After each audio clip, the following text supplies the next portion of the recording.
चलिए तो my dear student start करते हैं आज का सेशन। सॉलिड स्टेट से related already 2 video lectures uploaded हैं। ये वीडियो लेक्चर नंबर 3 है बच्चा, जिसके अंदर हम एक्सरसाइज के क्वेश्चंस कर रहे हैं और एक्सरसाइज के भी क्वेश्चन में we have reach to question number 11। तो एक्सरसाइज के क्वेश्चन नंबर 11 से ये आपका पार्ट 3 है सॉलिड स्टेट का, यानी वीडियो लेक्चर नंबर 3। और हम एक एक करके सारे क्वेश्चंस को क्लीन बोल्ड करते जाएंगे। मैं आपको ये भी बताती जाऊंगी कि कौन सा पर्टिकुलर क्वेश्चन कौन से ईयर में आया हुआ है, ताकि आपको पता चले कि किस तरह का पैटर्न या किस तरह का क्वेश्चन रिपीट होता है। ठीक है, so we have already finish all these questions in the previous video lectures and we have now reach to question number 11 my dear students. तो चलिए शुरू करते हैं। हमारा पहला क्वेश्चन जो कि डेंसिटी बेस्ड है, बहुत ही बढ़िया क्वेश्चन है, बहुत ही सिंपल क्वेश्चन है, आप बहुत ही आसानी से इसे सॉल्व कर सकते हैं। क्वेश्चन कह रहा है बच्चों, पहले क्वेश्चन ध्यान से पढ़िए, इंफॉर्मेशन कलेक्ट करिए वहां से और वैल्यूज को लिखिए। तो सिल्वर क्रिस्टलाइज हो रहा है एफसीसी स्ट्रक्चर में, यानी कि Z की वैल्यू तो आपकी यहाँ पर 4 हो गई। Edge length of the cell यानी कि A दिया है आपको 4.07 इंटू 10⁻⁻8 सेंटीमीटर के टर्म्स में ही दिया है, और डेंसिटी दी है आपको 10.5 ग्राम सेंटीमीटर पर सेंटीमीटर क्यूब। आपको सिल्वर का एटॉमिक मास निकालना है। अब लेट मी टेल यू, बहुत सारे बच्चे ऐसे होंगे जो बोलेंगे मैम हमें तो सिल्वर का एटॉमिक मास ऑलरेडी पता है, हमें कैलकुलेट करने की क्या जरूरत है, हम डायरेक्ट 108 लिख देते हैं या 107 लिख देते हैं बच्चों। लेकिन ऐसा होता नहीं है, एग्जैक्ट आपको एटॉमिक मास नहीं मिलेगा। आप अगर एग्जाम में एग्जैक्ट वैल्यू एटॉमिक मास की लिख के आते हैं तो आपका एग्जामिनर समझ जाएगा कि आपने कैलकुलेशन नहीं की है। इसीलिए इंपॉर्टेंट है कि आपका अप्रोक्सीमेशन में आंसर आए। तो देखिए कैसे आएगा, आपको ये वाला फॉर्मूला यूज करना है, density is equal to Z into M upon Na into A cube. Correct, Z की वैल्यू रख लीजिए आप, आपको क्या निकालना है, M निकालना है यहाँ पर। ठीक है, तो M को निकालने के लिए density into Na into A cube upon Z। ठीक है, अब इसके अंदर वैल्यू सारी प्लेस करिए, तो you are getting density 10.5 into Na 6.022 into 10⁻23 into A cube. तो ए क्यूब को सेंटीमीटर में ही रखते हैं क्योंकि हमारी डेंसिटी भी सेंटीमीटर क्यूब में है। ठीक है, तो वी हैव 4.07 का क्यूब इंटू 10⁻⁻8 का क्यूब कितना हो जाता है, कितना हो जाता है, 8 टू 16। हाँ करेक्ट, तो ये हो जाएगा आपका, इसको साथ में ले लीजिए पहले, फर्स्ट स्टेप में हम साथ में ही रिप्रेजेंट करें तो बेटर रहेगा। तो ये हो गया 4.07 इंटू 10⁻3 का क्यूब डिवाइड बाई Z की वैल्यू हो गई आपकी 4। करेक्ट, अब इसको आप सॉल्व करिए अच्छे से। 10.5 इंटू इसको अप्रोक्सीमेटली 6 ले लीजिए, ये 10⁻23 हो गया। ये आपका 4.07 है, इसको अप्रोक्सीमेटली चाहे तो 4.01 ले सकते हैं, 4.1 ले सकते हैं आप। तो अप्रोक्सीमेट आंसर आपको फटाफट मिल जाएगा, और ये हो जाएगा इंटू 10⁻, ये -8 था, तो 8 3 24, तो ये -24 हो गया। नीचे आपका 4 ऑलरेडी है, 23 - 24 कितना हो जाएगा, 10⁻⁻1। देखिए कितना फटाफट सॉल्व होगा। ये 10.5 एज इट इज है, ये 6 एज इट इज है, और यहाँ पर 4.07 को हम एक काम करते हैं, 4.1 4.1 4.1 ले लेते हैं, और अप्रोक्सीमेटली एक 4 की वैल्यू से इसको अप्रोक्सीमेटली कट कर देते हैं, और फिर आप इसको 4 4 16 16 16 6 और इंटू 10.5 कर लीजिए, इंटू 10 - 1, अप्रोक्सीमेटली आपको वैल्यू मिल जाएगी यहाँ पे बच्चा 107.00 something. So in grams you obtain the molar mass. इतना सिंपल था ये question. Approximate, I am not saying exact यहीं पर वैल्यू आएगी, लेकिन आपकी अप्रोक्सीमेट वैल्यू इतनी आ जानी चाहिए। 106.59 समथिंग भी आ सकता है। आपकी कैलकुलेशन और आपने किस तरह से अप्रोक्सीमेट वैल्यूज लिया है उस पर डिपेंड करेगा ये पूरी तरह से। ठीक है, तो इस तरह के डेंसिटी के क्वेश्चंस आपके 3 मार्क्स में आते हैं बच्चा। 3 मार्क्स के लिए डेफिनेटली एक तो आएगा ही आएगा, समझ के रख लीजिए। प्रॉब्लम सॉल्विंग स्किल डेवलप करिए अपने अंदर। नेक्स्ट आ जाते हैं क्वेश्चन नंबर 12 पे। Will clear the drawing and will check out question number 12। देखिए क्यूब एक सॉलिड है, 2 एलिमेंट से बना है P and Q। atom of Q are at the corners of the cube and P at the body center. What is the formula of compound? तो अगर corners पे होता है तो बच्चा आपको पता है 1 इंटू 1 8 इंटू 8 कॉर्नर्स होते हैं तो 8 इंटू 1/8 होता है, और बॉडी सेंटर यानी 1 इंटू 1 होता है, तो ये 8 8 कैंसिल हो गया, तो फॉर्मूला हो गया PQ। समझ रहे हैं? अगर आपका कॉर्नर पे प्रेजेंट है क्यूब के तो number of atoms per unit cell कितना होगा? 8 कॉर्नर्स है, 8 इंटू 1/8 1 होता है, और BCC के लिए एक ही एटम होता है, वो भी बॉडी के सेंटर में होता है, एक ही यूनिट सेल से शेयर होता है, तो 1 होता है। तो P के लिए भी 1 और Q के लिए भी 1, तो हमारा फॉर्मूला मिल गया PQ 1:1 के रेशियो में, तो फॉर्मूला हो जाएगा आपका PQ। ठीक है, तो ये क्वेश्चन हो गया आपका। अगला बढ़ते हैं आगे। अगेन वी नो दैट इस पर्टिकुलर चैप्टर में डेंसिटी रिलेटेड क्वेश्चंस को बहुत ही ज्यादा महत्व दिया गया है, तो we will move to the next session. Yes, okay, again you have a question which is based on density, my dear students। density के question तो भाई इतने कर लो कि कोई तुम्हें हरा ना सके इसके अंदर। और ये जो क्वेश्चन है बता देती हूँ कौन से साल में रिपीट हुआ है, तो दिल्ली के 2013 के कंपार्टमेंट के पेपर में ये क्वेश्चन आया है। जरा देखते हैं सॉल्व करना कितना आसान है। ठीक है, तो नियोबियम नाम का आपका एलिमेंट हो गया, क्रिस्टलाइज हो रहा है BCC में, यानी कि Z की वैल्यू हो गई आपकी 2। डेंसिटी दिया है आपको 8.55 ग्राम पर सेंटीमीटर क्यूब। आपको उसका एटॉमिक रेडियस कैलकुलेट करना है, थोड़ा सा ट्विस्ट है, और उसका एटॉमिक मास दिया है आपको बच्चों 93U। चलिए यूज कर लें। तो density rho is equal to Z into M upon A cube into NaMM हो गया। अच्छा, अब मुझे अगर रेडियस निकालना है तो रेडियस निकालने के लिए मुझे किसकी जरूरत पड़ेगी? H लेंथ की। पहले A निकालूंगी, A से रेडियस निकालूंगी, यानी बेसिकली मुझे A cube is equal to Z into M upon rho into Na। ये क्वेश्चन खास क्यों है? खास इसलिए है क्योंकि यहाँ पर आपको क्यूब रूट सॉल्व करना है और थोड़ा सा डिफिकल्ट हो जाता है कैलकुलेशन के अगर टर्म्स में हम देखें तो ये क्वेश्चन आपके लिए थोड़ा सा डिफिकल्ट हो जाता है। चलिए देखते हैं आगे क्या करेंगे आप। So we are going to place all the values. So A cube is equals to Z2 into molar mass your 93U, density 8.55 into 6.022 into 10 to power 23। ठीक है, ये वैल्यू आ गई। अब आप इसको सॉल्व करिए आराम से। 9 10 11 12, ये 12 हो गया, ये 3 2 6 हो जाएगा। ठीक है, इसको सॉल्व करेंगे तो आपको अप्रोक्सीमेट वैल्यू मिलेगी 3.611 इंटू 10 टू पावर -23। करेक्ट, ये हो जाएगा आपका centimetre cube. This is your A cube. Correct. अब बच्चा ये आपका A क्यूब निकला है, तो यहां पर मैं आपको एक फॉर्मूला सिखाना चाहूंगी। देखिए, अज्यूम करिए कि A cube is equal to X cube into 10 to power -24 centimetre cube. ठीक है, ऐसा हम अज्यूम करते हैं, और यहाँ पर ये भी अज्यूम करते हैं कि ये जो x क्यूब है that x cube is equal to 36.11। ठीक है, ताकि हमारा न्यूमेरिकल आसान हो जाए। क्या किया हमने? इसको हमने इस फॉर्मेट में लिख लिया, A cube is equal to X cube into 10 to power -24, और x क्यूब को हमने अज्यूम किया, इसका पॉइंट इधर डिस्प्लेस कर दिया, तो 10 टू पावर -24 हो जाएगा, और x क्यूब को हमने 36.11 ले लिया। अब आप आगे क्या करेंगे ये भी समझना जरूरी है, तो देखिए what will be your next step बच्चा।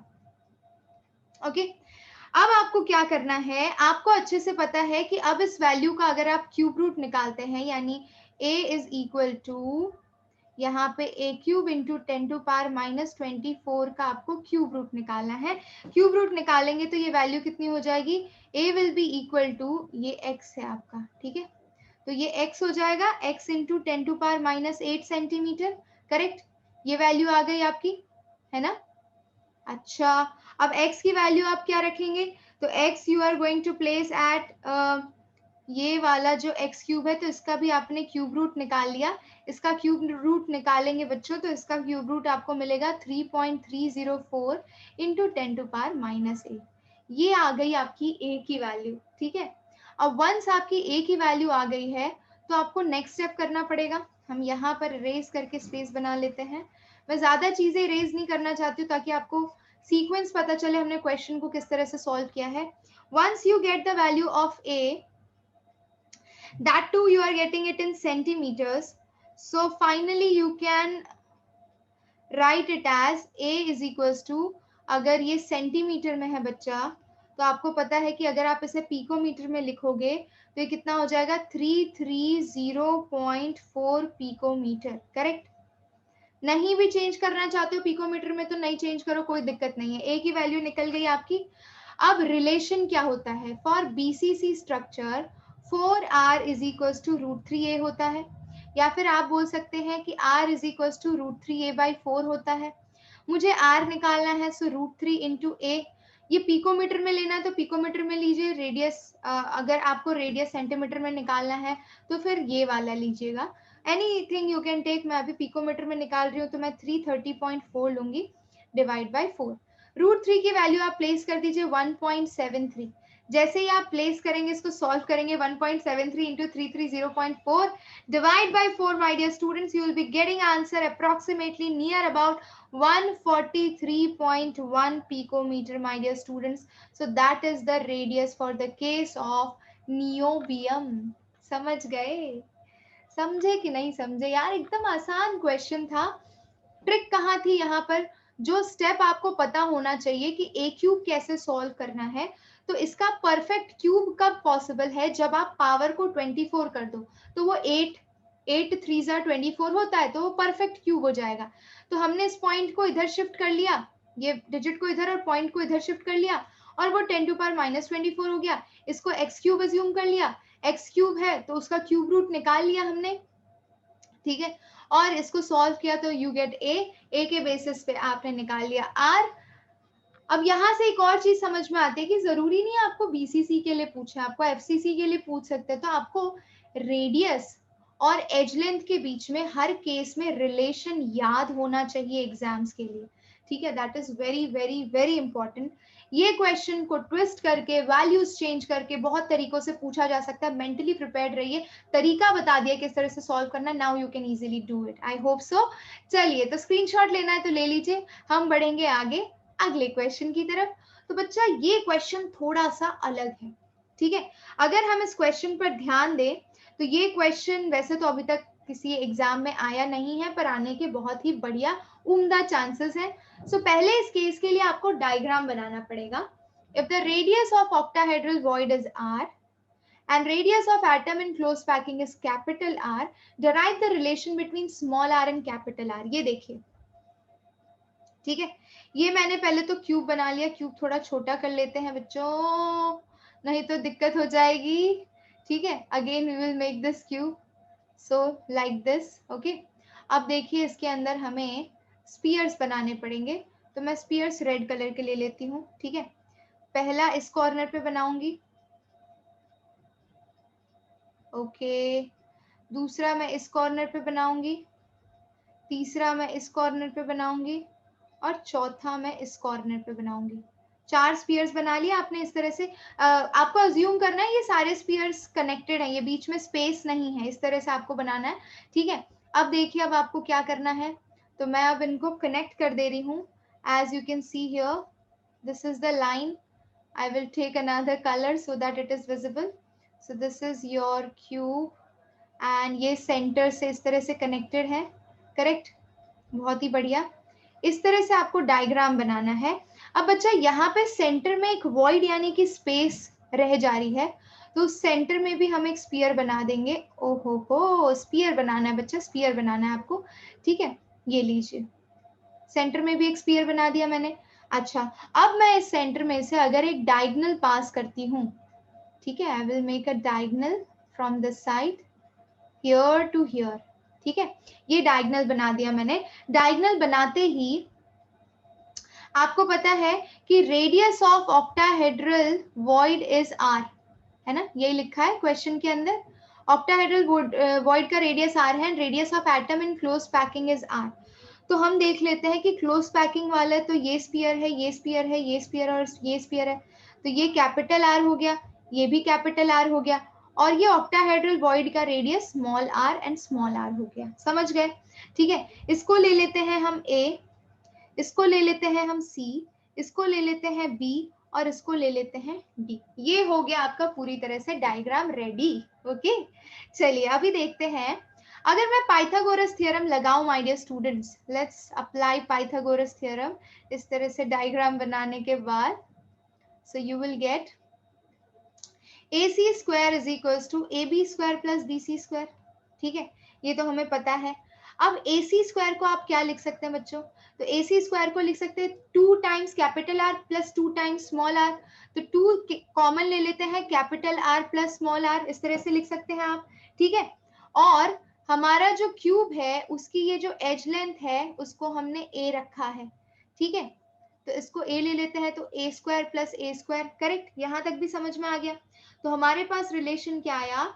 2r plus r is equals to 2a square. Correct, 2a square हो गया बच्चा। अब आप क्या करेंगे, हमें पता है कि कोई भी a को अज्यूम करिए, ये कोई भी a ले लीजिए, any a is equal to 2 times the capital R। ठीक है, ये वाला जो a है it is 2 times the capital R। Correct, तो हमें ये भी पता a is equals to 2r। अब हम दोनों को इक्वेट कर लेते हैं, यहाँ पर a की जगह हम 2r प्लेस कर लेते हैं and vice versa, something like that. Okay, so we have 2r plus r is equals to, यहाँ पर देखिए 2 को एज इट इज रखेंगे और a की जगह पे अगर हम 2r रख लें, a की जगह पे अगर हम 2r रख लें तो ये 2r का स्क्वायर हो जाएगा। करेक्ट, ओके, अब देखिए आपको क्या करना है। यस, तो बच्चा आपको क्या करना होगा, अरे भाई ये भी तो AC का स्क्वायर है, तो ये इसका भी तो स्क्वायर आएगा, इसका भी तो स्क्वायर आएगा। अब ये स्क्वायर को स्क्वायर से रिप्लेस कर देते हैं। We are getting 2r plus r equal to 2 into a की जगह पे हमने 2r लिया है। ठीक है, तो ये 2 तो ये 2 से कैंसिल हो गया बच्चा, एंड यहाँ पर आपके पास 2 है, that is equals to r plus r upon r। Correct, ये आपके पास रिलेशन आ रहा है। अब देखिए आपको आगे क्या करना होगा। तो यहाँ पे हल्की सी देखिए मिस्टेक हो रही है। अगर मैं इसको यहाँ से कैंसिल करती हूँ बच्चा, एक काम करते हैं, ये वाले स्टेप से आपको वापस समझा देती हूँ। ये वाले स्टेप पे नहीं तो आप आगे कंफ्यूज हो जाएंगे जाके। ठीक है, देखिए यहाँ पर आपको क्या करना है, इसको आप अगर आपने इससे कैंसिल कर दिया तो आपके पास 2r प्लस r है। Correct, that will become equal to, ये हो जाएगा √2a। करेक्ट, अब आप a की जगह पे प्लेस कर दीजिए 2r। करेक्ट, अब आप आसानी से कर पाएंगे क्वेश्चन को। ठीक है, तो ये जो 2 है ये 2 से कैंसिल हो जाएगा और यहाँ पे √2 बचेगा आपके पास। तो r प्लस r को अगर आप कैपिटल R से डिवाइड करते हैं तो ये वैल्यू मिलेगी आपको। ठीक है, अभी नेक्स्ट स्टेप देखिए क्या करेंगे। So next step will be again you will be solving this. So this r plus small r capital R will be equal to √2. This cancel out. तो r by r plus 1 is equals to √2. तो r by r is equals to √2 minus 1. √2 की value 1.412 minus 1. तो ये कितना हो जाएगा बच्चा? You can write it here. I will place this here. So r by r is equals to 0.414. ये कर लो, 412 या 414 ले लीजिए। ठीक है, तो we can say the relation between small r and capital R is small r is equals to 0.414 times the capital R for the case of octahedral void. ठीक है, तो ये octahedral void के लिए आपको केस समझ में आ गया। ये डेरिवेशन आपको करना आना चाहिए। 3 मार्क्स में फुल क्वेश्चन इज आस्क्ड और आपको करना कुछ नहीं है, डायग्राम बना लीजिए। डायग्राम बनाने के बाद पाइथागोरस थ्योरम अप्लाई कर दीजिए, AC को अज्यूम कर लीजिए रेडियस के टर्म में और यहाँ पे A को भी रेडियस के टर्म्स में लिख दीजिए और फिर सॉल्व कर लीजिए। बस यही 3 मेजर स्टेप है इस पर्टिकुलर क्वेश्चन के अंदर और इसी के साथ ये वाला क्वेश्चन भी हमारा खत्म होता है my dear students. Let's move to the next question. Let's clear all the drawing and we can move to the next slide. Yes, I hope you are really excited for the next question. और ये field पे मारना है चौका। हमें चौका मारने के लिए क्या करना होगा बच्चों? कुछ नहीं करना होगा मैम, पढ़ाई करनी होगी, अच्छे से प्रैक्टिस करनी होगी। Oh wow.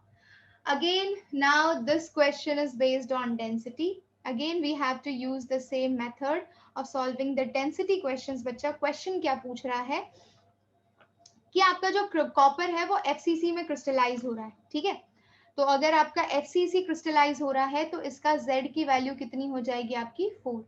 इसका एज लेंथ दिया है आपको this much, so this a is equals to 3.61 into 10⁻⁻8 centimetre, correct. और यहाँ पे कैलकुलेटेड डेंसिटी है 8.92 ग्राम पर सेंटीमीटर क्यूब। हमें बताना है कि हम ये दोनों वैल्यूज यूज करके जो डेंसिटी की वैल्यू लाते हैं क्या वो इसके इक्वल है, यानी ये जो वैल्यू दी है डेंसिटी की क्या वो करेक्ट है, यानी आंसर आपको दिया है, आपको वेरीफाई करना है कि वो चीज करेक्ट है कि नहीं है, और उसे कैलकुलेट करना पड़ेगा आपको, तभी आप वेरीफाई कर पाएंगे, ठीक है। तो density is equals to Z into M upon a cube into N a, पता है हमें। So Z take it as 4, और कॉपर है तो कॉपर का मास तो आपको पता ही होता है बच्चा, कॉपर का एटॉमिक मास होता है 63.5, करेक्ट।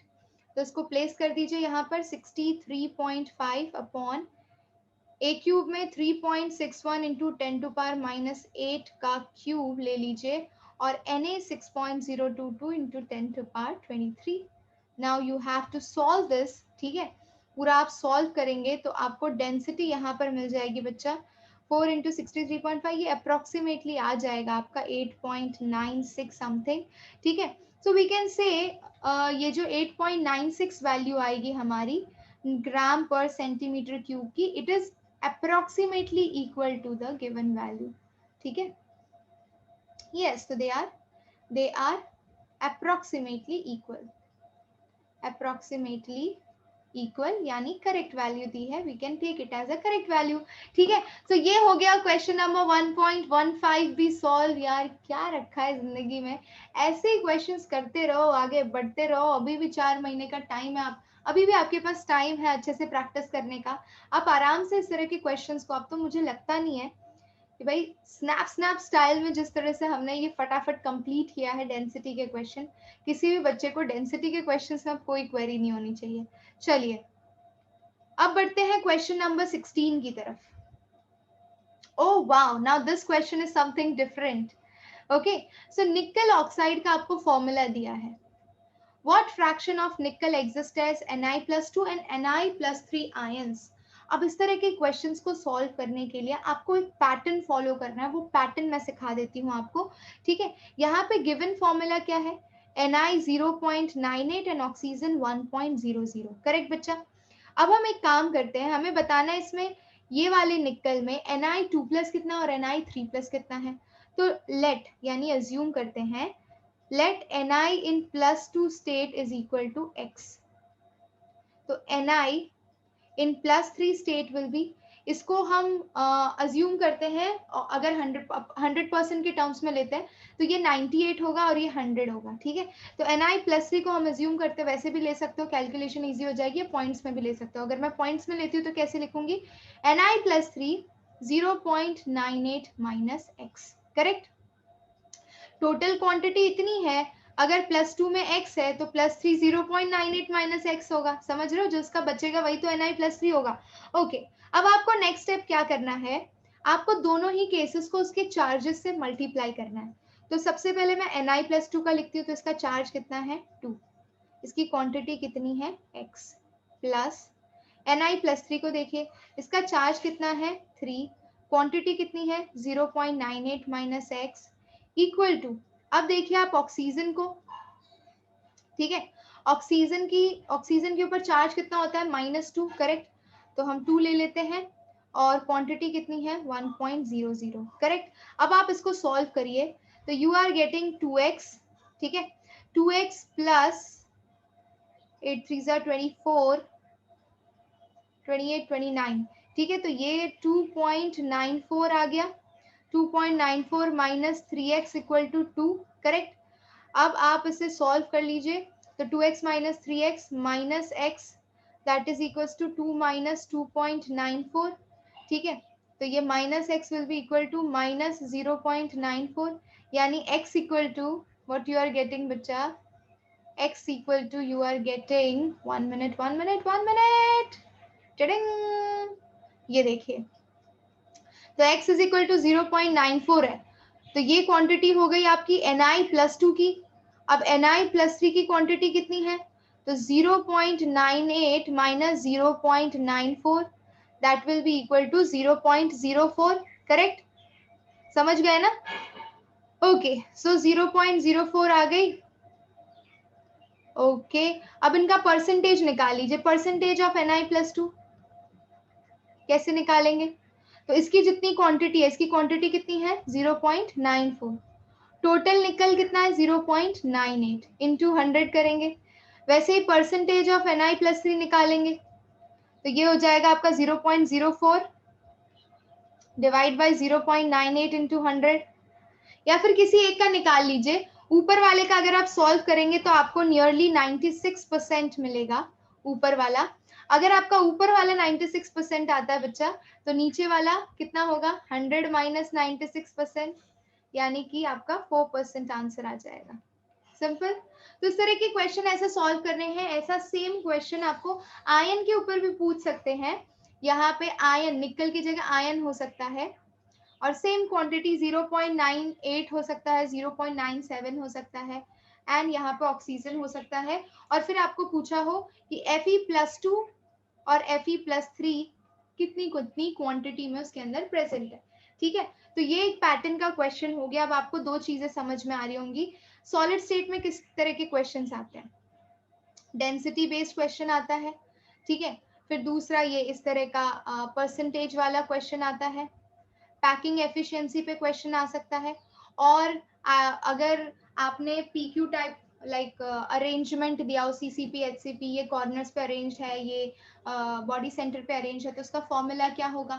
इस तरह के क्वेश्चंस आते हैं। तो भाई ये सारे क्वेश्चन सॉल्व करने के बाद आपको आइडिया लग रहा होगा कि okay okay okay, we have to prepare this kind of questions, how we have to approach the questions. ठीक है, चलिए नेक्स्ट क्वेश्चन पर आगे बढ़ते हैं। I hope you are really excited to move to the next slide.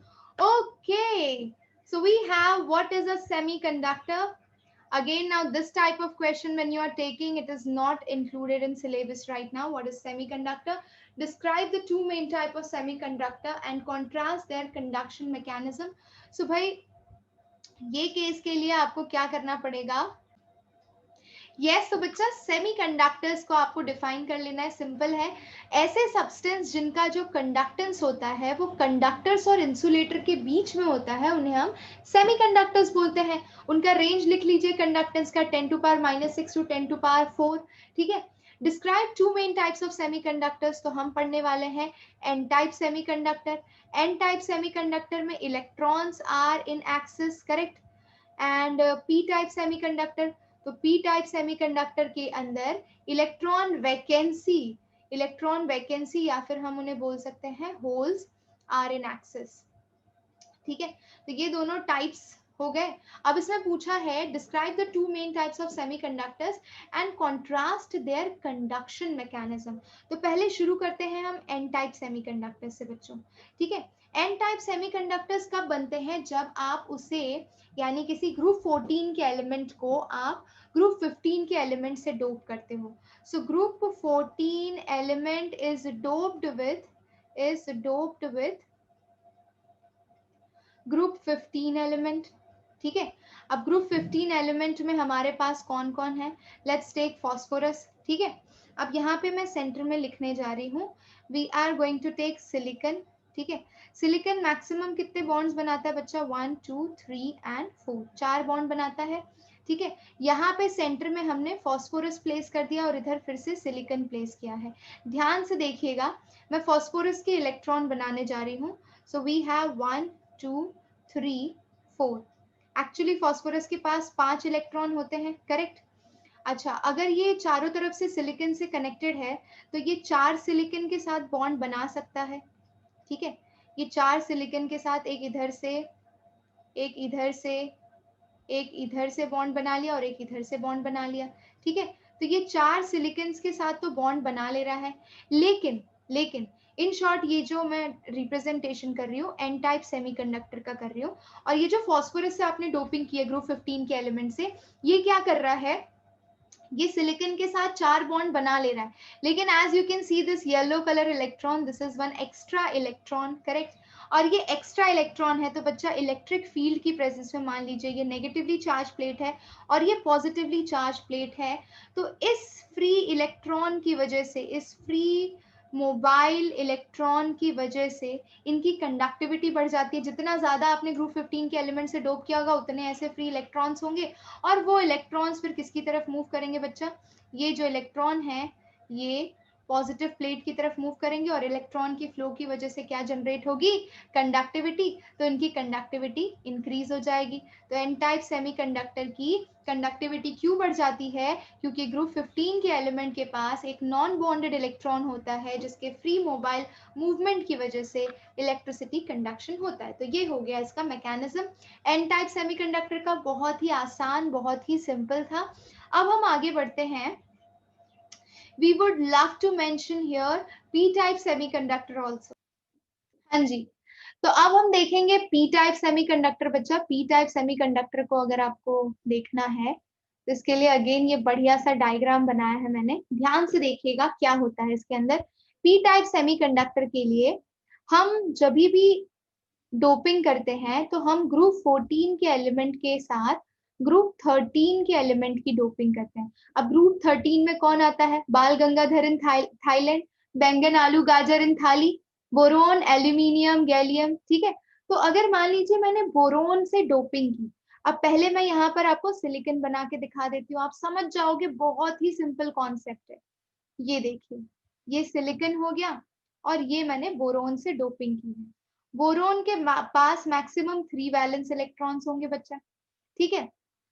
और किसी भी ये सिलिकॉन से कंबाइन होगा तो सिलिकॉन के पास तो 4 इलेक्ट्रॉन होते हैं, यहाँ पे भी 4 होंगे, 1 2 3 4। यहाँ पे भी सिलिकॉन है तो 1 2 3 4। और ये नीचे वाला जो सिलिकॉन होगा उसके पास भी 1 2 3 और 4 इलेक्ट्रॉन होंगे। अब जरा ध्यान से समझिएगा, ठीक है। ये बोरोन इस सिलिकॉन के साथ एक बॉन्ड बना लिया, इस सिलिकॉन के साथ एक बॉन्ड बना लिया, इस सिलिकॉन के साथ एक बॉन्ड बना लिया, पर यहाँ पे ये सिलिकॉन का इलेक्ट्रॉन इज अलोन, क्योंकि यहाँ पे बोरोन के पास देयर इज नो इलेक्ट्रॉन, है ना। बोरोन के पास इलेक्ट्रॉन नहीं है तो बॉन्ड फॉर्मेशन नहीं होगा। यानी बोरोन के पास है क्या? तो भाई बोरोन के पास क्या है? वैकेंट स्पेस है। इन वैकेंट स्पेस को बोला जाता है बच्चा होल। क्या कहा जाता है इन्हें? होल। अगर मैं इसके ऊपर इलेक्ट्रिक फील्ड अप्लाई करूं और ये नेगेटिवली चार्ज प्लेट है और ये पॉजिटिवली चार्ज प्लेट है बच्चा, तो आप इमेजिन करिए कि अगर ये पोजीशन खाली है और यहाँ पर सिलिकॉन का ये इलेक्ट्रॉन है, इसको ये जगह खाली दिख रही है, तो वो क्या कर सकता है? वो मूव कर सकता है यहाँ पे। अब जरा सोचिए इलेक्ट्रॉन किस डायरेक्शन में मूव करेगा, शांति से समझिएगा। सिलिकॉन का ये इलेक्ट्रॉन, इसको ये जगह खाली दिख रही है बोरोन की, ठीक है, तो वो पॉजिटिव प्लेट की तरफ कूद के जाना चाहता है और उसको रास्ता चाहिए कि वो पॉजिटिव प्लेट की तरफ कैसे जाए। तो वो सोच रहा है कि मैं इसके वैकेंट स्पेस में चला जाता हूँ, ठीक है। अगर ये वाला इलेक्ट्रॉन इसके वैकेंट स्पेस में चला गया तो ये वाली जगह अब खाली हो जाएगी, समझ रहे हैं? ये वाली जगह अब खाली हो जाएगी। तो भाई हो क्या रहा है, आपका इलेक्ट्रॉन इस केस में इस डायरेक्शन में मूव हो रहा है, और अगर इलेक्ट्रॉन इस डायरेक्शन में जंप हुआ तो आपका होल इस डायरेक्शन से इस डायरेक्शन में शिफ्ट हुआ। यानी होल का मूवमेंट इस डायरेक्शन में हो रहा है बच्चा, दोनों ऑपोजिट डायरेक्शन है, समझ रहे हो। बोरोन के पास वैकेंट स्पेस थी, सिलिकॉन का एक इलेक्ट्रॉन पॉजिटिवली चार्ज प्लेट की तरफ अट्रैक्टेड है, तो वो सोचता है मैं खाली जगह में कूद जाऊं तो मेरे लिए पॉजिटिव प्लेट तक पहुंचना आसान होगा। जब वो खाली जगह में कूद जाता है तो वो एक नई खाली जगह जनरेट करता है। यानी कि होल का जो मूवमेंट है वो इलेक्ट्रॉन की मूवमेंट से अपोजिट डायरेक्शन में जनरेट हो रहा है, ठीक है। तो यहाँ पे भी कंडक्टिविटी तो हो रही है लेकिन होल के जनरेशन की वजह से इलेक्ट्रॉन को मूवमेंट करने का रास्ता मिल जा रहा है, और इस तरह से जो कंडक्टिविटी जनरेट होती है इसे हम बोलते हैं पी टाइप सेमीकंडक्टर। ऐसे ही वो होल्स में कूदता जाएगा। ये देखिए, यहाँ पर होल जनरेट हुआ तो अगला जो सिलिकॉन होगा, ठीक है, ये वाला जो सिलिकॉन होगा इसके इलेक्ट्रॉन को ये जगह खाली मिलेगी तो वो यहाँ पर कूद जाएगा, फिर यहाँ पे वेकेंट स्पेस जनरेट हो जाएगी। यानी कि तुम्हारा वेकेंट स्पेस, यानी होल इस डायरेक्शन में मूव हो रहा है और आपका इलेक्ट्रॉन इस डायरेक्शन में मूव हो रहा है। इस तरह से पूरी इलेक्ट्रिकल कंडक्टिविटी हो रही है, इलेक्ट्रॉन का मूवमेंट हो रहा है, and that's how it increases the conductivity. तो ये हो गया मैकेनिज्म। याद आपको यही रखना है, ग्रुप 15 से जब डोप करो तो एन टाइप, क्योंकि उसमें इलेक्ट्रॉन एक्सेस में होते हैं, और ग्रुप 13 से डोप करो तो वो पी टाइप होता है क्योंकि उसके अंदर होल एक्सेस में होते हैं। तो बस यही हो गया, सिंपल सा कॉन्सेप्ट था, बिल्कुल भी डरावना नहीं लगा होगा आपको, मजा आया होगा। चलिए तो आगे बढ़ते हैं बच्चा। नेक्स्ट क्वेश्चन है, जो नेक्स्ट क्वेश्चन आप देख रहे हैं on your screen, it was recently asked in 2018 paper. Question क्या है, non stoichiometric cuprous oxide, non stoichiometric compound कौन से होते हैं जिनका रेशियो मेंटेन नहीं रहता है, पॉजिटिव और नेगेटिव आयन का रेशियो मेंटेन नहीं होता है। तो non stoichiometric cuprous oxide can be prepared in laboratory. In this oxide, copper to oxygen ratio is slightly less than 2:1. ठीक है, ये रेशियो परफेक्टली मेंटेन नहीं होता है। Can you account for the fact that this substance is a p-type semiconductor? क्या हम कह सकते हैं कि एक p-type semiconductor है? Yes, तो बच्चा ये केस समझने की कोशिश करिए। यहाँ पे बोल रहा है अगर इसका रेशियो स्लाइटली 2:1 के रेशियो से कम हो तो क्या हम इसे p-type semiconductor कह सकते हैं? पी टाइप सेमीकंडक्टर में होल होता है, होल का मूवमेंट होता है। अब मान लीजिए ये आपका, ये वाली साइड जो है ये आपकी पॉजिटिवली चार्ज प्लेट है और ये आपकी नेगेटिवली चार्ज प्लेट है। ठीक है, ठीक है।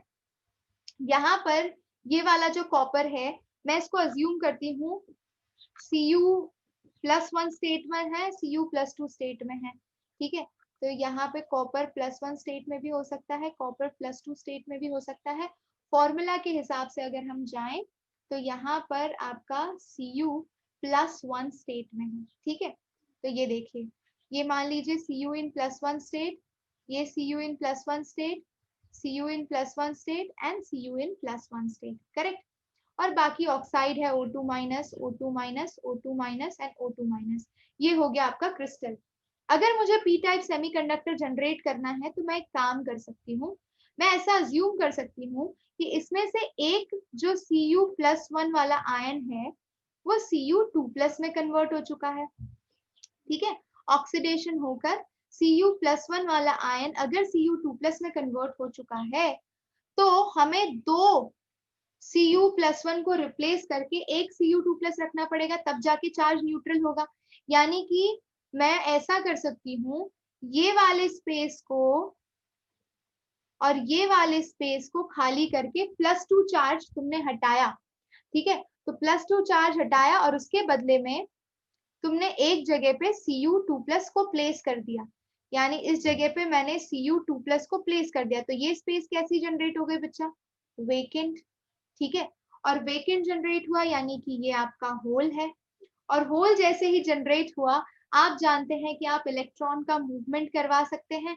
यहाँ पे ये जो इलेक्ट्रॉन का लॉस हुआ होगा बच्चा, वो इलेक्ट्रॉन पॉजिटिव प्लेट की तरफ मूव करने की कोशिश करेगा, और ये वाला जो आपका वेकेंट स्पेस जनरेट हुआ है होल, ठीक है, वो इलेक्ट्रॉन इस होल में आएगा, होल की मूवमेंट फिर से इस डायरेक्शन में होगी और इलेक्ट्रॉन की मूवमेंट इस डायरेक्शन में होगी, and that's how you can say that it will behave like a P type semiconductor. Simple है। वैसे इस बार के सिलेबस में 2021 के सिलेबस में electrical properties, magnetic properties included नहीं है, तो टेंशन मत लीजिए।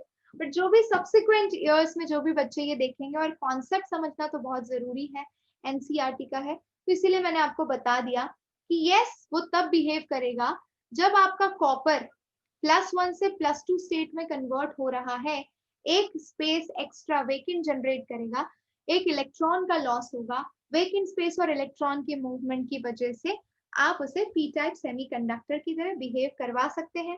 सिंपल है, आसान था। चलिए अब हम आगे बढ़ते हैं अगले क्वेश्चन की तरफ। अगला क्वेश्चन है हमारा स्क्रीन पर, ferric oxide crystallizes in hexagonal close packed array of oxide ion with 2 out of every 3 octahedral holes occupied by ferric ion. Okay, derive the formula of ferric oxide. तो ध्यान से समझिएगा, क्वेश्चन थोड़ा सा tricky है। ठीक है, तो यहाँ पर बोल रहे हैं नंबर ऑफ Fe+3 आयन कितना दिया है? Number of Fe+3 ion is equals to 2/3 of octahedral void. देख रहे हैं ना, with 2 out of every 3 octahedral holes occupied by ferric ion. तो 2/3 of octahedral void is occupied by ferric ion. ठीक है, तो हम इसे ऑक्टाहेड्रल वॉइड को n या 1 अज्यूम कर ले तो 2/3 into 1 दैट इज 2/3। ये हो गया Fe+3 का अरेंजमेंट। ठीक है, अब ऐसे ही negative ion O2 minus, it crystallizes in hexagonal close packing। तो hexagonal close packing पे atoms are present at the corners, 8 into 1/8 that is equal to 1। तो इसका रेशियो 1 आ जाएगा। इन शॉर्ट हम लिख सकते हैं कि Fe in +3 state is 2/3 and oxygen in -2 state is 1। So you can write the formula as Fe2O3। बन गया आपका फॉर्मूला। आसान था, बहुत ही आसान था भाई। और इस तरह के क्वेश्चन आते हैं आपके बोर्ड एग्जाम्स में, तो आपको ध्यान से इस तरह के क्वेश्चंस को सॉल्व करना है। चलिए इसी के साथ क्वेश्चन नंबर 19 को भी आपने बाउंड्री के पार पहुंचा दिया है और ये मारा आपने छक्का। चलिए we will move to the next slide बच्चा। next slide, let's do it। okay, oh the same question I am repeating। question number 19 is done बच्चा। 20 you know classify each of the following as being either a p type or n type semiconductor। तो 14 से बड़े group से करोगे तो वो n type होगा, 14 से छोटे ग्रुप से करोगे तो वो p टाइप होगा। तो silicon doped with boron, boron is group 13, तो ये हो गया आपका p type semiconductor. And germanium doped with indium बच्चा। तो जर्मेनियम आप जानते हो, जर्मेनियम सिलिकॉन एंड जर्मेनियम यानी ये ग्रुप 14 है। एंड बाल गंगाधर इन थाईलैंड, बाल बोरोन, एल्यूमिनियम, गैलियम, इंडियम, तो ये भी ग्रुप 13 का एलिमेंट है। तो भाई ये भी आपका पी टाइप सेमीकंडक्टर हो गया। दोनों पी टाइप सेमीकंडक्टर है। इसी के साथ ये क्वेश्चन भी खत्म होता है। चलिए आगे बढ़ते हैं। Let's see the next question। Wow, now this means a question। देखिए ध्यान से, गोल्ड का एटॉमिक रेडियस दिया है, FCC अरेंजमेंट है और आपको length of the side of the cell find out करना है। बहुत ही सिंपल, अरे सबसे सिंपल क्वेश्चन है ये, मैक्सिमम 2 मार्क्स में आ सकता है। तो आपको पता है Z की वैल्यू 4 है। अगर FCC अरेंजमेंट है तो रेडियस और एज लेंथ के बीच में रिलेशन क्या होता है, 4r is equals to √2a, यानी हमें क्या निकालना है a। तो 4r by √2 खत्म। तो a is equals to 4 into r 0.144 upon √2 खत्म है। सॉल्व करिए इसको, नैनोमीटर में आपका आंसर आ जाएगा। सो √2 को लिख लीजिए 1.414 और ये 4 into 0.144 approximately you will be getting value 4073 nanometer। खत्म, ये क्वेश्चन भी खत्म हो गया बच्चा। वेरी गुड, 21 भी done. Let's move to question number 22। This is not in the syllabus this year, but those who are from different boards and who are watching, CBSE वाले बच्चे इस क्वेश्चन को स्किप कर सकते हैं, rest others can watch. So let's do this, let's do this. In terms of band theory, what is the difference between conductor and insulator? So I will tell you with the diagram, and the diagram is very simple बच्चा। yes, तो अगर ये question ध्यान से देखिए, simple सी चीज है भाई। अगर नीचे वाले को हम कंसीडर कर लेते हैं valence band and conduction band, ये वैलेंस बैंड हो गया, ऊपर वाला कंडक्शन बैंड हो गया। वैलेंस बैंड, कंडक्शन बैंड, तो भाई वैलेंस बैंड से कंडक्शन बैंड में जब इलेक्ट्रॉन जंप करता है तब इलेक्ट्रिकल कंडक्टिविटी दिखाती है। तो पहला वाला केस है कंडक्टर्स का, और कंडक्टर्स के केस में वैलेंस बैंड और कंडक्शन बैंड के बीच में ओवरलैपिंग होती है, और ओवरलैपिंग होने की वजह से इलेक्ट्रॉन का मूवमेंट बहुत ही आसानी से वैलेंस बैंड से कंडक्शन बैंड के अंदर हो जाता है। ठीक है, सॉरी माय डियर स्टूडेंट्स। ठीक है, तो इलेक्ट्रॉन बहुत ही आसानी से वैलेंस बैंड से कंडक्शन बैंड के अंदर मूव कर सकते हैं, तो they are considered as conductors. दूसरा केस देखिए, वैलेंस बैंड और कंडक्शन बैंड में एक लार्ज एनर्जी बैरियर है, बहुत ही बड़ा एनर्जी बैरियर है। इसे बोलते हैं फॉरबिडन एनर्जी गैप या फिर फॉरबिडन एनर्जी जोन। ठीक है, जिसे क्रॉस या जिसको कवर करना या जिसको जंप करना बहुत ही डिफिकल्ट होता है, और इसीलिए इलेक्ट्रॉन वैलेंस बैंड से कंडक्शन बैंड में कूद नहीं पाते हैं, इसीलिए हम उन्हें बोल लेते हैं insulators. Very good. Last case देखिए, ये है केस सेमीकंडक्टर्स का बच्चा। तो भाई जो आपका वैलेंस बैंड है और कंडक्शन बैंड है, उसके अंदर एनर्जी गैप बहुत ही कम है, very small energy gap is there, और स्मॉल एनर्जी गैप को आप इजीली फुलफिल कर सकते हैं। कैसे फुलफिल कर सकते हैं, अगर मान लीजिए इलेक्ट्रॉन इधर है थोड़ी सी आपने थर्मल एनर्जी या फिर टेम्परेचर प्रोवाइड कर दिया, टेम्परेचर इंक्रीज कर दिया, they will gain that kinetic energy and can easily jump from valence band to conduction band. So we can say that कि कंडक्टिविटी कंडक्टर्स की मैक्सिमम होती है, उसके बाद सेमीकंडक्टर्स की होती है, और इंसुलेटर्स की कंडक्टिविटी बहुत ही कम यानी कि रेयर यानी कि नियर अबाउट जीरो होती है. तो आई होप कि you can easily understand the concept. ठीक है. So partial overlapping of valence band and conduction band in conductors. There is no overlapping and there is a large gap that is known as forbidden energy gap, and there is very small energy gap which can be easily crossed for the case of semiconductors. Yes, you are done with this case also. Let's move now to the next slide. Haha. ये देखिए. Wow, now this is the question. We have to explain the following terms with suitable examples. We have Schottky defect, we have Frankel defect. अरे वाह, बहुत ही आसान है, simple है, और ये इंक्लूडेड है आपके सिलेबस में. यस, तो बच्चा इसका आंसर करना है आपको बड़ी आसानी से. देखिए क्या क्या पॉइंट्स मेंशन करने हैं. अगर आप Schottky डिफेक्ट बोल रहे हैं तो Schottky डिफेक्ट के अंदर क्या होता है, बहुत ही आसान शब्दों में कहूँ तो अगर ये आपका क्रिस्टल लेटाइस है और इसके अंदर से ये देखिए मैं ये कैटायन और एनायन फॉर्म कर रही हूँ. बहुत ही आसान शब्दों में समझिएगा. ये कैटायन, ओहो रेड कलर ही हो गया. ये देखिए कैटायन, अयो स्टैंप मारो भैया. 1 स्टैंप ब्लैक कलर में नहीं आ रहा. 1 ओके, छोड़ो जान दो, हम सर्कल ही मान लेते हैं. ठीक है. 1 2 2 3 4 5 6 7 8 9 10 11 12. ध्यान से समझिएगा. ठीक है. इसमें ये वाला 1 मिनट बच्चा, 1 मिनट. हाँ, इसमें ये वाला पॉजिटिव जो मैंने व्हाइट से मार्क कर दिया है वो पॉजिटिव है, और जो ब्लैक से है वो नेगेटिव है. करेक्ट. तो हम क्या कह रहे हैं, when equal number of positive and negative ions are missing from their side. तो मान लीजिए ये वाला मिसिंग है. ठीक है. इस वाले साइड से ये वाला मिसिंग है और इस वाले साइड से ये वाला मिसिंग है.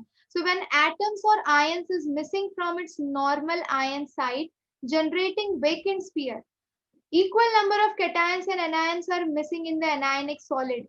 ठीक है. तो आयनिक सॉलिड के अंदर से Na प्लस मान लीजिए था और यहाँ पे Cl माइनस था. इक्वल नंबर में मान लीजिए 2 Na प्लस गायब है तो 2 Cl माइनस गायब होंगे. तो इस तरह के डिफेक्ट को Schottky डिफेक्ट बोलते हैं. वो लोग खाली जगह छोड़ के चले जाते हैं डिफेक्ट. ठीक है.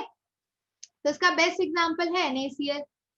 फ्रैंकल डिफेक्ट में क्या होता है, फ्रैंकल डिफेक्ट में मान लीजिए ये जगह किसी एटम ने या फिर किसी आयन ने खाली छोड़ दी. ठीक है. और वो जगह खाली छोड़ के और वो किसी इंटरस्टिशियल साइट पे आ गया. कहने का मतलब ये है कि अगर मेरा इस तरह का क्रिस्टल लेटाइस है, ध्यान से देखिए. ठीक है. और इसके अंदर इस तरह से अरेंजमेंट है. ठीक है. ध्यान से समझिएगा. और बाकी की सारी खाली स्पेस है. ठीक है. तो इसके अंदर मान लीजिए ये वाला Cl माइनस आयन जो है वो अपनी जगह से निकल गया और वो इस खाली जगह पे यानी इंटरस्टिशियल साइट पे आके ऑक्यूपाई हो गया. वो बाहर नहीं गया है, क्रिस्टल के अंदर ही है, लेकिन अपनी ओरिजिनल जगह पे नहीं है, खाली स्पेस में प्रेजेंट है. So when an atom or ion occupy interstitial position instead of normal position, then it is known as Frankel defect. Next is interstitial defect. Interstitial Frankel is a kind of interstitial defect only, जहां पे जो भी आपका particle involve है crystal formation में वो कोई interstitial site occupy कर ले रहा है, जैसे Cl माइनस आयन का यहाँ पे एग्जांपल दिया. और लास्ट केस है एफ सेंटर्स. तो एफ सेंटर्स मैंने अभी प्रीवियस वीडियो में ही रिपीट किया है बच्चा कि ये मेटल एक्सिस का डिफेक्ट है और उसके अंदर अगर किसी क्रिस्टल पे अगर NaCl का एग्जांपल लिया था आपने और उस पे सोडियम के वेपर्स पास किए थे आपने. ठीक है. तो एक Cl माइनस आयन क्रिस्टल से बाहर निकल के Na के साथ कंबाइन हो जाएगा और वो जो खाली जगह है उसे हम बोलेंगे एनायोनिक वैकेंसी. उस एनायोनिक वैकेंसी को अगर कोई इलेक्ट्रॉन ऑक्यूपाई कर लेता है तो हम उसे एफ सेंटर्स कहते हैं. तो भाई जिसको इसे और अच्छे से डिटेल में डायग्राम के साथ समझना है वो प्रीवियस वीडियो लेक्चर जरूर देखिएगा इस चैप्टर का, ठीक है। तो आपको प्लेलिस्ट में सब कुछ मिल जाएगा, प्लेलिस्ट चेक करिए, यू विल गेट एवरीथिंग, ठीक है। तो इसी के साथ question number 23 is also done. Let's come to question number 24। वैसे बाय द वे 23 में शॉर्टकी डिफेक्ट, फ्रेंकल डिफेक्ट 2015 2018 कई बार आ चुका है, ठीक है। Let's come to question number 24। All India 2013 के पेपर का क्वेश्चन है ये, एनसीईआरटी के टेक्स्ट बुक का भी क्वेश्चन है, चलिए देखते हैं। तो बच्चा यहाँ पर आपको रेडियस दिया है 125 पिकोमीटर, ठीक है। हमें सारा काम सेंटीमीटर क्यूब में है तो हम इसे कन्वर्ट कर लेते हैं, पहले एक बार मीटर में रख लेते हैं, तो 10⁻⁻12 मीटर हो जाएगा। और क्योंकि ये क्यूबिक क्लोज पैकिंग है तो z की वैल्यू 4 होती है, और फिर आपको रेडियस और एज लेंथ में रिलेशन पता है, that is 4r is equals to √2a. So a will be equal to 4r by √2, correct? So 4 into 125 into 10⁻⁻12 by √2 equal to a. इसको आप सॉल्व करेंगे तो एक a बच्चा यहाँ पर आपको मिल जाएगा near about 125 into 10⁻⁻12, near about you will be getting it as 354 picometer, ठीक है। अब मुझे इसका वॉल्यूम निकाल लेना चाहिए, तो मैं इसका a क्यूब कर देती हूँ। सो a क्यूब यानी 354 का क्यूब करेंगे आप, 354 का क्यूब अगर मैं इसको सेंटीमीटर, चलो मीटर क्यूब में ही रखते हैं, तो अगर मीटर क्यूब में रखते हैं तो ये 354 into 10⁻⁻12 का क्यूब हो जाएगा, ठीक है। अब इसका क्यूब निकाल लीजिए, कितना आएगा। So this will be, yes, you will calculate, calculation तो आपको करना ही पड़ेगा। 354 का क्यूब नियरली 44.36 देगा इंटू 10⁻⁻30, ये मीटर क्यूब के केस में आपको आंसर मिल जाएगा, ठीक है। अब मुझे निकालना है how many unit cell are there in 1 centimetre cube of aluminium, ठीक है। तो भाई आपको निकालना है नंबर ऑफ यूनिट सेल्स, ठीक है, number of unit cells in 1 centimetre cube, that will be equal to total volume upon volume of 1 unit cell, ठीक है।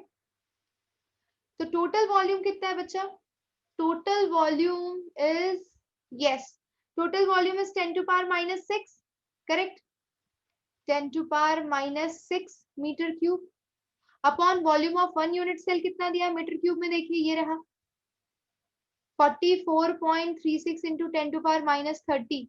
ये जो मैंने टोटल वॉल्यूम लिया है ना, ये 1 सेंटीमीटर क्यूब को मैंने मीटर क्यूब में कन्वर्ट किया तो मुझे ये वैल्यू मिली है, ठीक है। You know that 1 metre is equal to 10⁻⁻2 centimetre, तो 1 metre cube will be equal to 1 metre cube will be equal to 1 metre is equal to 100, sorry ये +2 आ जाएगा, ठीक है। तो अगर मैं ऑपोजिट टर्म्स में लिखूं तो आपको 10⁻⁻6 मिल जाएगा बच्चा, यहाँ पे मिस्टेक मत करिएगा, हाँ जी। तो भाई 1 centimetre is equal to 10⁻⁻2 metre, तो 1 centimetre cube is equal to 10⁻�6 metre, ये रिलेशन यूज किया है हमने। और अब आप इसको डिवाइड कर लीजिए, डिवाइड करेंगे तो आपको approximately number of unit cells मिलेंगे 2.254 into 10⁻22 यूनिट सेल्स, ठीक है। That's all about the question. 2013 का क्वेश्चन है बच्चा, आपने धमाके के साथ इसको आंसर कर दिया है, एंड आई होप आपको बड़ा मजा आया हो इसे सॉल्व करने में। चलिए अभी हम बढ़ेंगे नेक्स्ट क्वेश्चन की तरफ my dear students, let's move to the next question. चलिए तो इसका ड्राइंग क्लियर कर लीजिए, एंड हमारे पास नेक्स्ट स्लाइड है। Oh wow, now this is the last slide I guess, and these are the last few questions of this chapter. ध्यान से देखिए क्वेश्चन नंबर 1 यानी कि 25, if NaCl is doped with 10⁻³ mole% of SrCl2, what is the concentration of cationic vacancy? जो लिखा है उसको शांति से फॉलो करिए। आपको करना क्या है बच्चा, तो concentration of SrCl2 देखिए, कॉन्सेंट्रेशन ऑफ SrCl2 में Sr+2 का कितना है 10⁻³ मोल%, इसका क्या मतलब होता है, तो 10⁻³ मोल यानी 6.022 इंटू 10⁻³ एंड परसेंट यानी इसको 100 से डिवाइड करेंगे, ठीक है। तो ये कितना हो जाएगा 10⁻5 मोल%, ठीक है। अब हमें पता है कि 1 mole of Sr2+ will consist of 1 mole of Sr2 plus will consist of 1 mole of Sr2 plus ion, ठीक है, यानी कि 6.023 into 10 to power 23 ions। तो अगर 10 to power -5 मोल है तो ये कितना हो जाएगा, 10 to power -5 into 6.023 into 10 to power 23। Solve करिए इसको, आंसर निकल जाएगा। So this will be coming as 6.023 into 10 to power 18 Sr2 plus ions। Hot question है, बढ़िया क्वेश्चन था, आसान क्वेश्चन था, हो गया। लास्ट क्वेश्चन पर आते हैं, तो इसको क्लियर कर लेते हैं भाई। अब इसमें क्या ही रखा है, फेरोमैग्नेटिक है बच्चा, तो स्ट्रांगली इसके सारे डोमेन्स सेम डायरेक्शन में होते हैं, ये मैं पहले भी बता चुकी हूँ। ये देखिए, ये मैं सबके स्ट्रक्चर बना देती हूँ ताकि आपको कंफ्यूजन ना हो। तो पहला वाला केस मैंने बनाया फेरोमैग्नेटिक का, और इसके अंदर जो आपके एरोज होंगे बच्चों, वो सारे के सारे domain they are parallel to one another and they all are aligned in the same direction, ठीक है, they all are parallel to each other, ठीक है। तो हम ये बोल सकते हैं कि अगर मैग्नेटिक फील्ड हटा भी दी गई तो भी ferromagnetic substance are magnetised, correct. Paramagnetic substance they are magnetic only in the presence of magnetic field, ठीक है। जो पैरामैग्नेटिक सब्सटेंस होते हैं, ये देखो, फेरोमैग्नेटिक में they are strongly attracted by magnetic field, strongly attracted by magnetic field। और magnetic field हटा भी दे तो भी इसकी मैग्नेटिक प्रॉपर्टी दिखाई देगी, और फिर आप ये डायग्राम बना सकते हैं। पैरामैग्नेटिक सब्सटेंस के लिए क्या बोल सकते हैं, they are weakly attracted by magnetic field, weakly attracted by magnetic field. and paramagnetic substance they loses their magnetic property when the magnetic field is removed।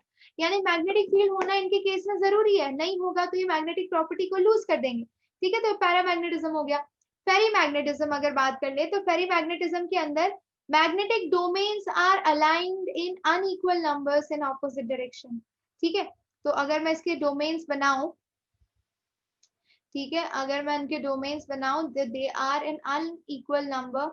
मान लीजिए 3 पैरेलल है तो 2 एंटी पैरेलल निकले, still there will be a dipole moment, a magnetic moment, but net काफी चीजें इसमें cancel out हो जाएंगी, ठीक है। ये देखिए, ये वाला इससे कैंसिल हो गया, ये वाला इससे कैंसिल हो गया, तो इसकी वजह से आपको दिखाई दे रहा है। तो that is ferrimagnetism. Anti ferromagnetism के अंदर क्या होता है बच्चा, तो there is equal number of, ये देखिए एंटी फेरोमैग्नेटिज्म का मैं बना रही हूँ नेक्स्ट केस। ये देखिए, there are equal number of ions in opposite और domains equal number में opposite direction में होते हैं। देखिए ध्यान से,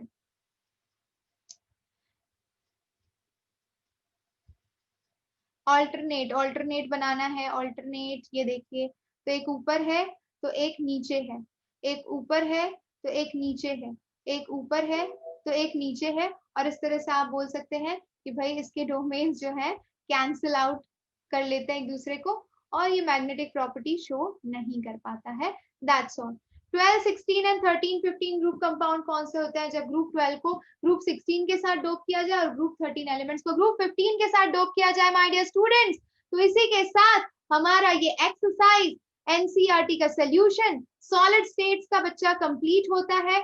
आई hope you enjoyed the session. So इसी तरह से पढ़ते रहिए, और भी फ्री स्टडी मटेरियल के लिए नीचे डिस्क्रिप्शन से एप्लीकेशन को डाउनलोड कर लीजिए माय डियर स्टूडेंट्स।